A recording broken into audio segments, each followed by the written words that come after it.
হ্যাঁ বল। কি রে, কাল দেখা করতে এলি না? এতদিন পর আসলাম, আর এদিকে তোর পাত্তাই নেই। আরে না না, কালকে একটু বিজি ছিলাম আসলে। তো গাড়ি কিনতে গেছিলিস? কি কিনলি? Royal Enfield Classic 350 medallion bronze.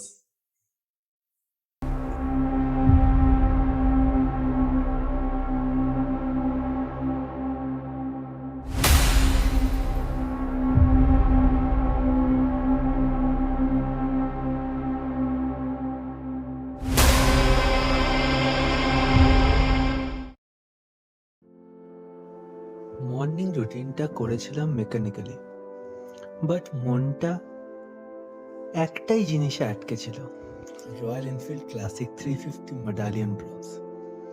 আমি ছোটবেলা থেকে স্বপ্ন দেখতাম এই বাইকের, সেই রয়্যাল থাম্ব, সেই presence. Someday I will own it. আর সেই আজকের দিনটা। বাড়িতে সবাই, বাবা মা ভাই ফ্রেন্ডস, সবার এক্সাইটমেন্ট আমার থেকে বেশি লাগছিল। ইট ফেল্ট অলমোস্ট লাইক বিয়ের বাড়িতে ভাইব। আর আমি তো পুরো গ্রুম মোডে, heart full of excitement, little nervous, আর পুরোটা ভরে আছে হ্যাপিনেসে। 10টা AM আমরা রওনা দিলাম RH অটোমোবাইলস দুর্গাপুরের দিকে। 2 ঘন্টার রাস্তা, কিন্তু আমার মনে হচ্ছিল দুটো লাইফ স্প্যান। পুরো পথটা আমি ভাবছিলাম কেমন দেখতে, কেমন ফিল হবে। ফাইনালি আমার ড্রিম বাইক, আমার বক্তাওয়ার আসছে। শোরুমে ঢুকতেই চোখ দুটো চারিদিকে স্ক্যান করতে লাগলো, hoping to watch a first glimpse. কিন্তু আমি কি শুনলাম? বাইকটা এখন রেডি হয়নি স্যার। সত্যি বলছে, এক মুহূর্তের জন্য গাটে একটু চুপসে গেছিল। গ্রুম এসে দেখে ব্রাইড এখনো রেডি নয়। সেরকম ফিল দিল। তারপর শুরু হলো পেপার ওয়ার্কস, কিছু সিগনেচার, কিছু ওয়েটিং, আর ওদিকে স্টাফরাও প্রিপারেশনে লাগলো আমার বক্তাওয়ারকে রেডি করতে। ডেকোরেশনস, ওয়াশিং, অ্যাক্সেসরিজ ফিটিংস, একদম বউ সাজানোর মতো কেয়ার নিচ্ছিল ওরা। আমি দূর থেকে বাইরে দাঁড়িয়ে দেখলাম,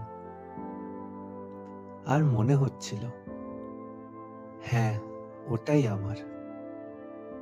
ফাইনালি পেমেন্ট ক্লিয়ার করলাম। পুরো প্রসেসটা প্রায় 3 ঘন্টা লেগে গেছিল,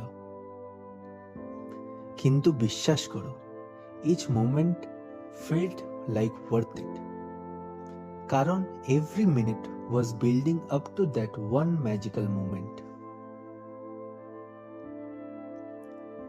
এবং তারপর যখন প্রথমবার আমি বক্তাওয়ারকে দেখলাম, সব শব্দ যেন থেমে গেল।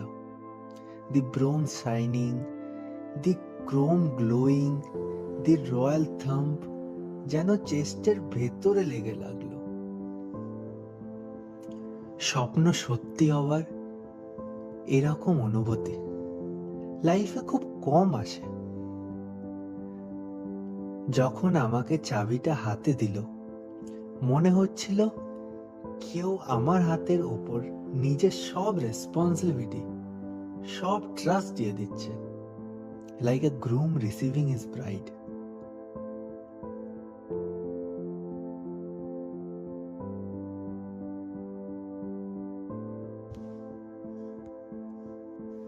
আমি বাকি লাইফটা ওকে ভালো রাখবো, এই প্রমিসটা নিজের মনে সাইলেন্টলি করলাম।